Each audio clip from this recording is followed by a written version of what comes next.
Welcome to this video where I will explain the theory behind the scenario version of the power market simulator. The scenario version of the power market simulator is analyzing a time period of 10 years or 20 years or 30 years. And in this time period, the model will invest in all the technologies that are profitable. The content of this video is that I'll give you the framework for the investment calculation, and then I will show you the input to the scenario version of the power market simulator, and then I will tell you how the time group module is functioning and how we calculate area prices in the time groups. And finally, I will show you how the investment model is functioning.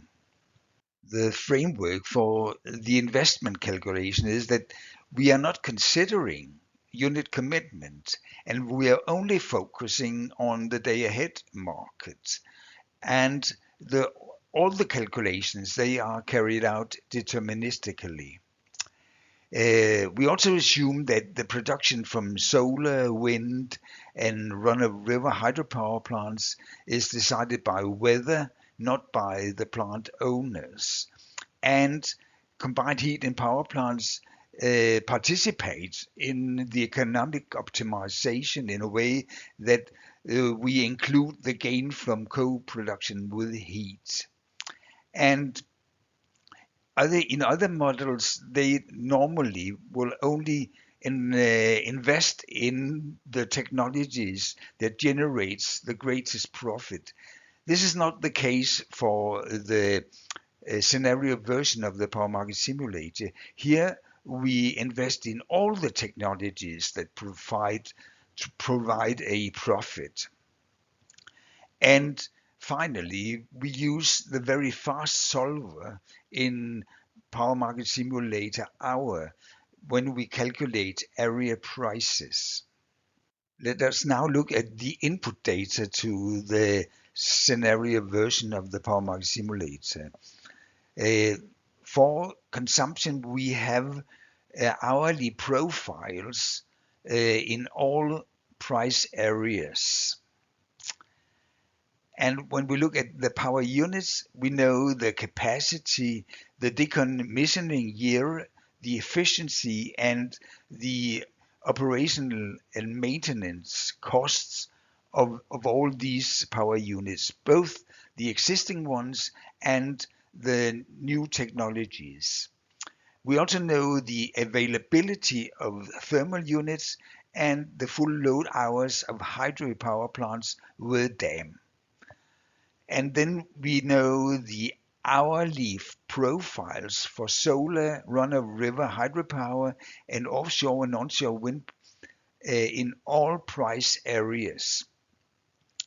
And finally, we know the capacity limits for the different technologies that the model can invest in all price areas. This means that if, for instance, we have a country where nuclear power plants is not allowed politically, then we can set the limit here, the capacity limit, to 0. We also know the transmission capacities between all the price areas. The model will not optimize transmission capacities, so the user has to insert the capacities in the model. And finally, we also know all the prices of the fuels, coal, oil, natural gas, biomass, and CO2. And we also know the prices of investment in new power plants, and we also know their operational costs. So this here is the input data to the scenario version. Now I will show you the calculation process. It starts with a profile for the hourly consumption in each price area. From this hourly consumption, we subtract the production from solar, wind, and run-of-river in each of these price areas. And then when we've done that, we make a dispatch of hydropower units with dam. The production of hydropower within reservoirs is optimized in such a way that the electricity consumption that the thermal power plants must cover is smoothened out as much as possible. When we have done these two calculations here, we have a result that shows the consumption in each price area that must be covered by thermal power units.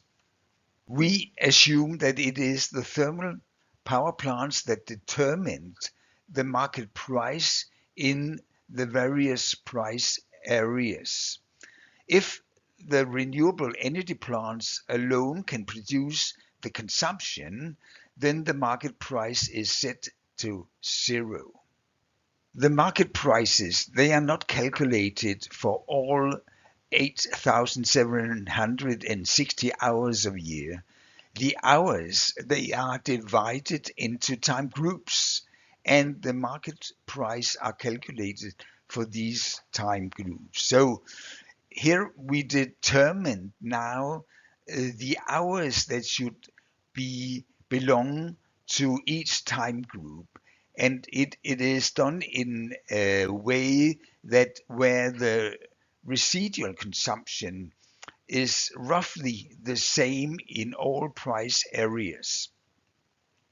When we have determined the price areas and the hours belonging to these price areas, we calculate the area price in each of the time groups.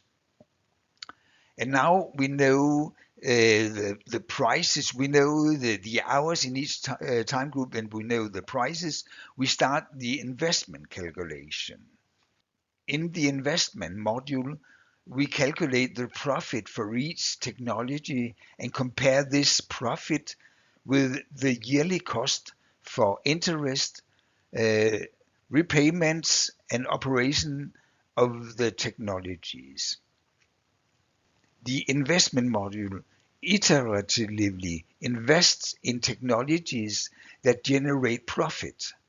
After each iteration, a feedback from the market is calculated in form of reduced area prices due to the supply curve expanding to the right. When investing in new technologies, the model only looks 1 year ahead. So for the first year, the model will calculate the profit for each technology and compare this profit with the annual cost for interest and repayment. And then we make a time step. This could be 1 year, it could also be 5 years. After this time step, we will close down all the units that are too old and that should be decommissioned. And then we do another 1 year calculation where we again calculate the profit for each technology and compare this with the annual cost for interest and repayment. And then we take a new time step, and that we will continue with until we have gone through the whole time period we are calculating for.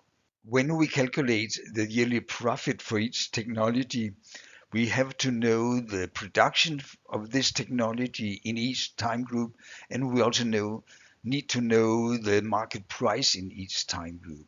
We calculate the number of hours in each time group, and we also calculate the availability of the technologies in the different time groups. And the availability of, for instance, wind and solar in each of these time groups will differ.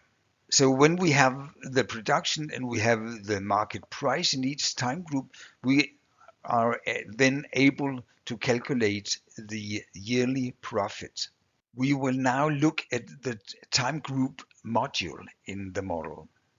Here you can see an example where we have the demand. This is the demand curve here for a couple of weeks. And here you can see the production from wind hour by hour. And here you can see the production from solar hour by hour. So we need to know the profile here for 8,760 hours a year for the demand, for wind, and for solar.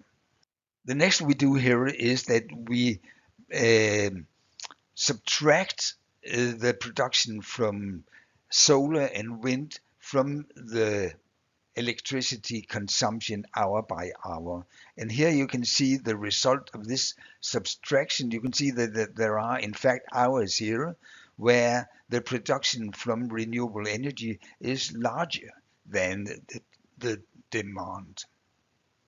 The next thing we do here is that we optimize the hydro production with dam. And we know as an input, we know the yearly production possibilities on these hydropower plants with dam. And we also know the capacity of these units. So we then start to smoothen out this curve here, the demand minus the production from renewable energies. So we smoothen out this curve as much as possible, applying this hydropower. The result here is a demand curve where we have subtracted solar, wind, and hydropower. And in these hours where we have a negative production, we set the production or the consumption to zero. Now we have a demand curve here where we have subtracted all renewable energy. This curve here is the curve that should be supplied from the thermal power units. And it is the thermal power units that will set the market price.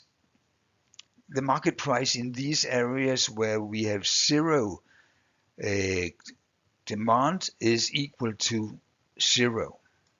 We now sort this profile for the corrected demand in the 8,760 hours, and we get this duration curve here, low duration curve. And it is based on this low duration curve, we defined the time groups, and that I will show you in the next slide here. In this case here, shown in this figure, we have divided the 8,760 hours in 7 time groups. We have one time group here, a very small time group with very high demand. And then we have this time group, a little larger time group with this demand. And then we go on here and we have a large time group here with this demand here. And we finally have this time group here with zero demand. We now know the time groups, the number of hours in each time group, and we also know the demand, the average demand in each of the time groups. So now we are ready to do calculation on the area prices in all these time groups. And now I will show you how this is done. We now go into our version of the power market simulator. And what you can see here is that we have set all the production of the wind, hydro, and sun to zero here, because the production from these, the renewable sources here, they are subtracted from the demand. So we only need to have the thermal units on the supply curve here. So we have the supply curve here, and we have the demand curve. We have set the prices for fuel here, and this of course will affect the supply curve here. And what we then do is that we, for each time group, we calculate the intersection between the supply curve here and the demand curve and get the market price. This is shown here in the next slide. Here you can see that in time group 1 here, where there were no demand because we could supply all the demand with renewable energy, prices will be 0 here. And you can see the number of hours in this time group. In time group 2 here, there are 1,000 hours, and it is this demand here. So in this time group, the market price will be the marginal price on this nuclear power unit. In time group 3, there are 3,000 hours in this case here, and it is this nuclear power plant that will set the market price. And in time group 4, there are 2,000 hours here, and it is this coal-fired unit that would set the market price in this area. And here in time group 5, there are 500 hours, and it is this unit here that will set the marginal price. And in time group 6, there are 300 hours, and it is this production unit here that will set the market price. And in time group 7, there are only 60 hours, and it is this unit here that will set the market price. So this here is in fact the way the model will calculate the market price in each price area and for each time group. Knowing the prices and the number of hours in each time group, we're now ready to start the investment module. And I will show you here how the investment module is working. For each technology here, we calculate, and for each time group, we calculate the profit. And the profit is, of course, the cost, the production cost of the technology minus the income from the market when selling to the market. So here we have, for each time group, we have the profit here, and this here is the yearly interest and refund.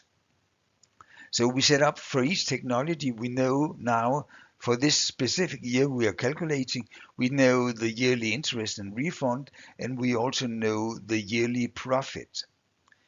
We do this for all the different technologies, as you can see here. In this case here, the yearly interest and refund is this amount here, and the total yearly profit is this amount here. And in this case, where we have technology 3, this is the yearly interest and refund. This is the yearly total profit. When we had done this for all technologies here, that in the model we are applying more than 3 technologies, but in this case we only use 3 technologies to illustrate. Then you can see here that it is only technology 2 and 3 that will have a profit that is higher than the yearly interest and refund. And the way the model then works here is that we will invest in both technology 3 and 2.